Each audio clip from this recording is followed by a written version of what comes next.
इसके अंदर तो कूड़ा करकट है, घास है, मैं नहीं लेता। 100 रुपये कम देनी है तो बेच जा, नहीं तो ले जा। वो किसान अपनी फसल उठा के वापिस अपने खेत में या खलिहान में या घर में क्यों कर लेकर जाएगा? उल्टा ले गया और फिर एक बार और मंडी या दूसरी जगह ले गया, 100 रुपये तो वहीं खर्चा हो जाएगा। उसके पास कोई चारा नहीं कि उसको वो फसल वहां बेच के जानी पड़ेगी। और धीरे धीरे जब कैथल की अनाज मंडी पर, दूला चीका की अनाज मंडी पर, ढांड की अनाज मंडी पर, पुंडरी की अनाज मंडी पर, कलायत की अनाज मंडी पर प्रधान जी जब ताला लग जाएगा 2 साल 3 साल में, ये भाई दुकानदार भी अपना सामान उठाकर चले जाएंगे।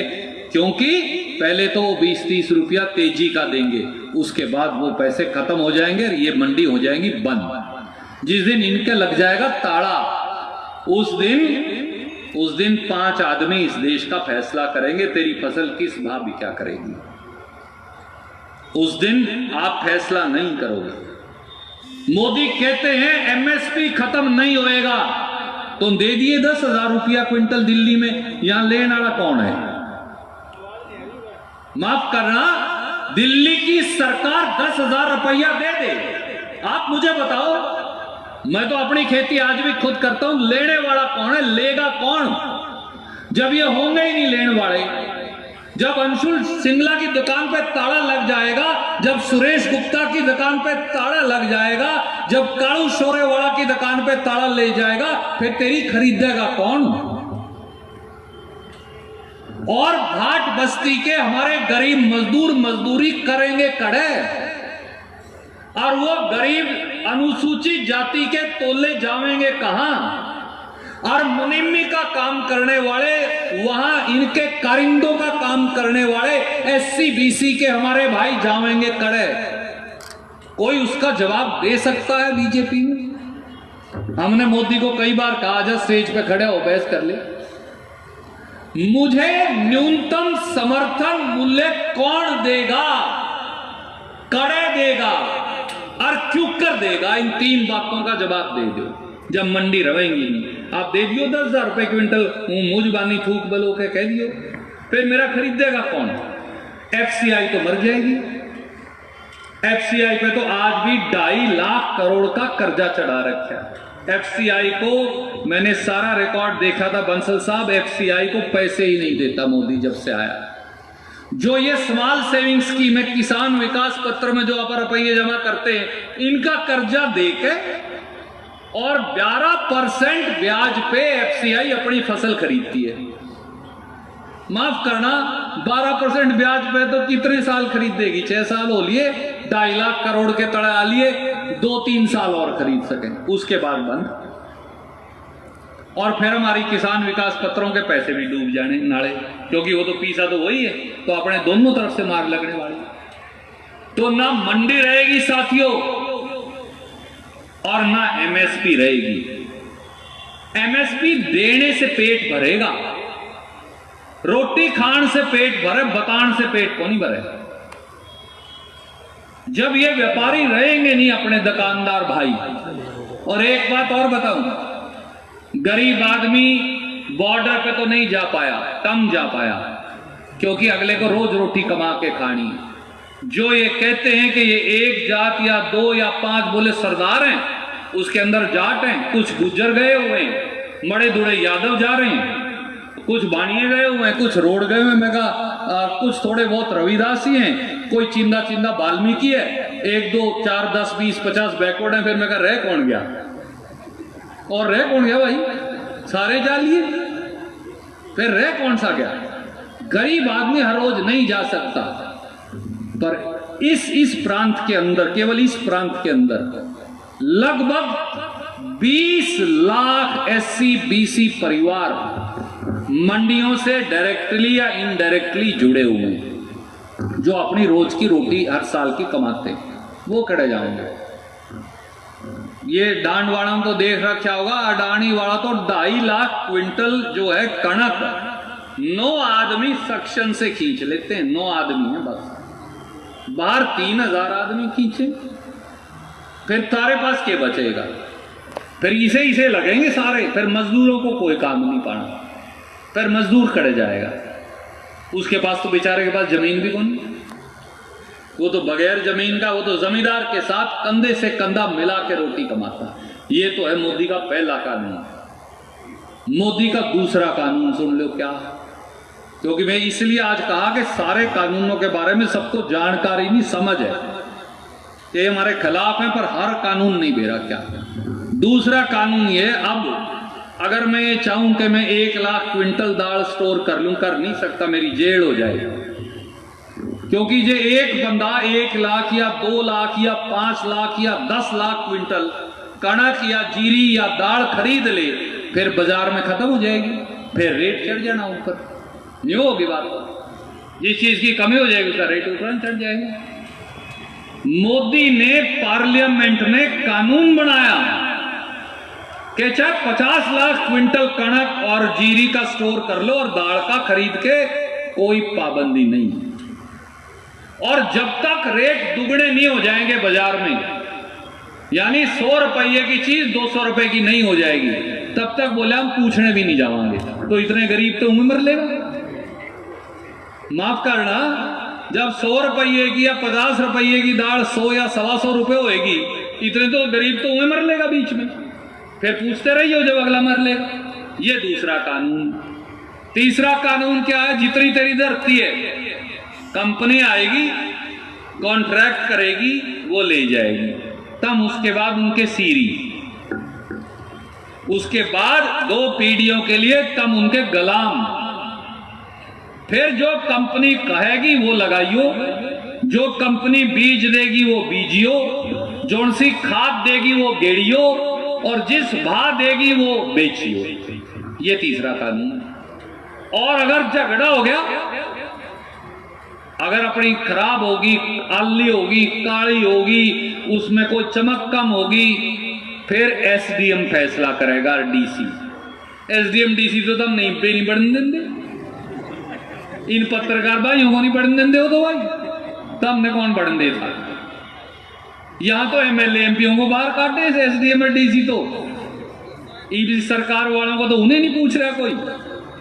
जाके पता कर लो एमएलए को और बोलो मेरी तो मानना नहीं, मेरा तो फोन नहीं सुनता वो। इस तरह का डीसी आ रहा है। सही गलत है जी, गलत कहूं सही है? बोलो एसपी, बोलो ये तो नवा एसपी भी मेरी तो सुनता नहीं, पता नहीं किस तरह की सरकार है, और बैठ जाता रही खुद की सरकार हमारी है। तो जब उन्हें की नहीं सुन रहा खस्मों की, अपनी कौन सुनने वाला, गरीब किसान और मजदूर की? अपनी तो जमे कौन सुननी? फिर क्या होगा? ये तीसरा कानून।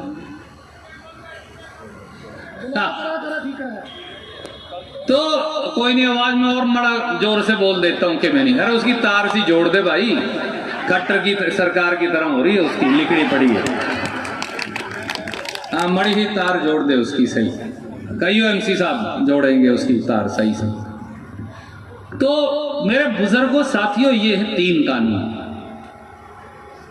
मजाक की बात अलग है, ये 3 कानून अब इस देश में लागू हो चुके हैं। नरेंद्र मोदी ये कहते हैं, मनोहर लाल खट्टर ये कहते हैं, दुष्यंत चौटाला ये कहते हैं कि जी ये कानून में हम संशोधन कर देते हैं। हमने क्या भाई, गाड़ी लो, मोल लेकर आवे, पहले दिन उसके ना तो टायर काम करे, ना हैंडल काम करे, ना गेयर काम करे, ना गेयर बक्सा काम करे, ना वो चाले, ना आगे ना हुए ना पीछे ना हुए, तो फिर ऐसी गाड़ी सिर पे मार का हो गया, गले खत्म क्या वो बरतोगे तुम? भाई जिस कानून में 22 कमियां बनने से पहले हो, फिर वो कानून खत्म करो, नवे सिरे से बना लो। तुम अगर कानून में 22 गलती रहेगी, अगर कोई खोला खरीदने जाए उसमें 2 गलती भी हो, तो घर वाले जूत मारे, बोले क्या लेकर आया है? खोला में एक कमी भी लिख जाए, उसके बाद ले कोई लेन दे, कोई घर वाले जूत और लगावे के करता है सत्यानाशी। हाँ, इसके 22 कमी रही, तो इसका आगा भी ठीक नहीं, कानून का पाछा भी ठीक नहीं, ऊपर को भी ठीक नहीं, तले को भी ठीक नहीं, सज्जे को भी ठीक नहीं, खब्बे को भी ठीक नहीं, तो भाई बना क्यों रखा? खत्म करो। अब बात तो तेरी ये भी सही है, बोले ब्याह ही नहीं रखे, इनके कौन झूठ मारेगा? ब्याह रखो फिर तो कोई घर अभी कहे आको बाड़ा को आगे आगे धर्म पत्नी हो कोई और, इसे करके लोग इनको गांवों में नहीं बढ़ने दे रहे। अपन तो नहीं कह रखा। तो मेरे बुजुर्गों साथियों, ये लड़ाई अब हमने फैसला किया है, एक एक गांव में जाके अलग जगाएंगे, गांव दर गांव, गांव दर गांव, गांव दर गांव। हमारी गलत बात गलत हो, मैं आज इस मन से चुनौती देता हूं मनोहर लाल खट्टर जी को भी और प्रधानमंत्री नरेंद्र मोदी जी को भी, तीनों कानून लिया कागज, मेरे साथ बहस कर लिया, चाहे और सारे बीजेपी वाले बुला लिए, कांग्रेसी को बढ़ने ना दिए, ये भी चलो चूक है। सच्चाई ये है कि ये हमारी जिंदगी लूटने आए। सरकारों ने अच्छे बुरे फैसले तो कई बार कर दिए होंगे। आप मुझे बताओ, जिस दिन किसानी खत्म हो जाएगी, 2.5 करोड़ आदमियों में से आज भी 1.5 करोड़, 2.25 करोड़ आदमी गांवों में बसते हैं हरियाणा के, 2.25 करोड़ आदमी, ये कड़े जाएंगे। ये सारे 2.25 करोड़ कहां जाएंगे? ये जितने दुकानदार हैं जिनके एक ग्राहक दुकान के ऊपर नहीं, ये कहां जाएंगे साहब? इनके एक को ग्राहक को नहीं, कड़े जाऊं तुम बताओ, जान की जगह तो नहीं रही। और ये न्यू चलता रहा, ये हमारे जो भाई बैठे हैं, फिर इनकी तनख्वाह भी कौन देगा पत्रकारों की? अगला नंबर इनका हमारे बाद, पर है तो अपने भाई। हाँ, पहले भी बोला, कोई पंडित जी ने तो सही कह दिया, बोले पहले ही तनख्वाह आधी आधी काट रखी है अखबारों ने, तो बाकी और काट रही। तो मेरे बुजुर्गों, साथियों, नौजवान भाइयों, बंसल जी आज आए हैं, मैं केवल आपको एक बात कहता हूं, ये लड़ाई जिंदा रहने की लड़ाई है। ये लड़ाई विश्वासघाती सरकार के खिलाफ निर्णायक जंग लड़ने की लड़ाई है। ये लड़ाई करो या मरो की लड़ाई है।